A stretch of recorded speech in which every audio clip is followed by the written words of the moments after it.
Our last year is 1988, which is the birth year of Anoop, who is 21. Wow. Um, Anoop, I don't know.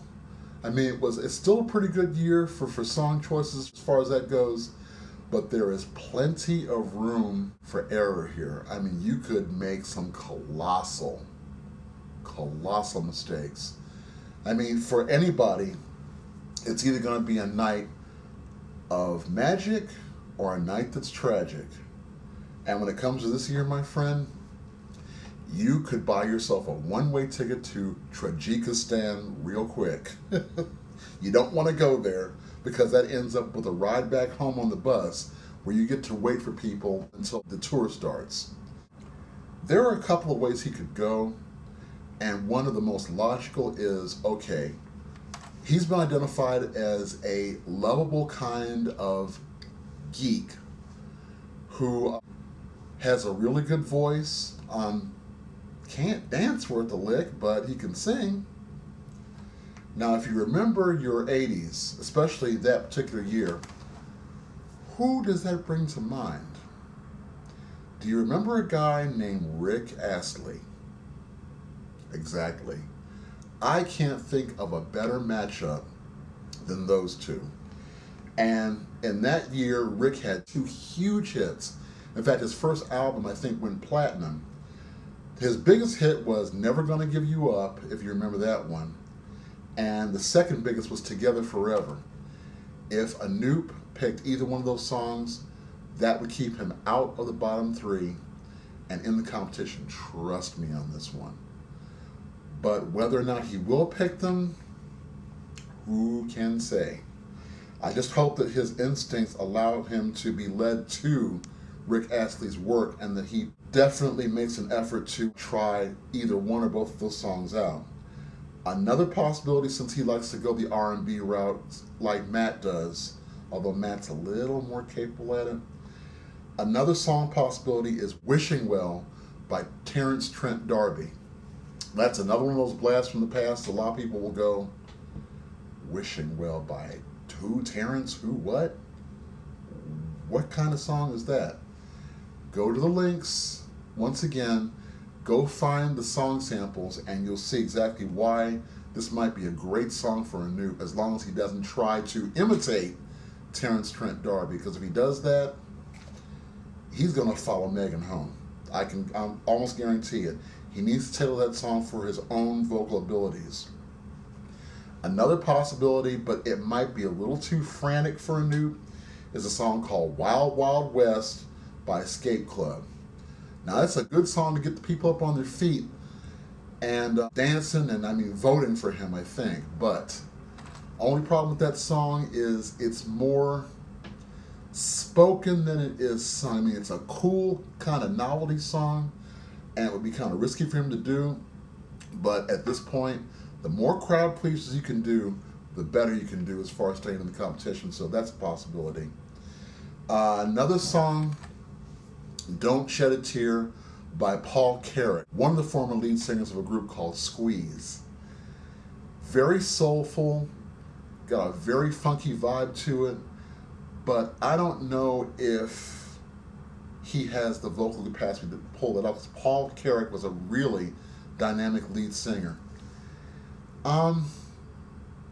He might be able to do it, but I would probably put that one kind of far down on the list of choices for him. But we'll see if he manages to run into that one. Last but not least, falling back on the ballads again might also be a danger for Anoop with the judges. But one really good possibility is George Michael's Kissing a Fool. That's another karaoke favorite, and I'm sure that will not escape Simon's attention. And he'll probably label it that if Anoop picks that one.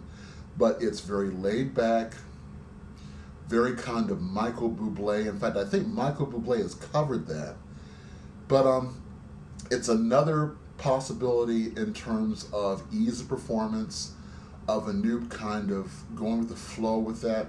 Probably be a lot more of a comfortable fit for him than say something like If It Isn't Love by New Edition, which is also from that year. And it's Bobby Brown, who was with that group, who Anoop really likes. And I'm hoping he doesn't pick that because it's, well, you know, New Edition was one of the earlier boy bands. And he does a boy band song. Well, you can only guess what the judges are going to say, especially Simon. And now we are out of the 80s because the last contestant I have to cover here is Allison. She was born in 1993. I looked at 93 briefly. Allison doesn't have a whole lot she can pick from, as far as I can tell from that year. So since this is more of an 80s themed night, I don't know what they're going to allow her to do. If they're going to let her just pick anything from that decade, or if she still has to stick with something from her birth year, which doesn't make any sense. I mean, it is 80s night. The people are picking from their birth years, of course, but to go from the 80s to the 90s? So I'm going to guess that they're going to leave the selections wide open for Allison. And my suggestion to Allison would be stick to anything from the girl groups that people remember. I would say stick to Bonnie Tyler, to Pat Benatar, and maybe to Nancy Wilson of Heart. If you stick with those three or something similar to that, you can't possibly go wrong. I mean, it's really served you well so far, and I would love to see her and hear her do something and say like, "Love is a Battlefield." Wow.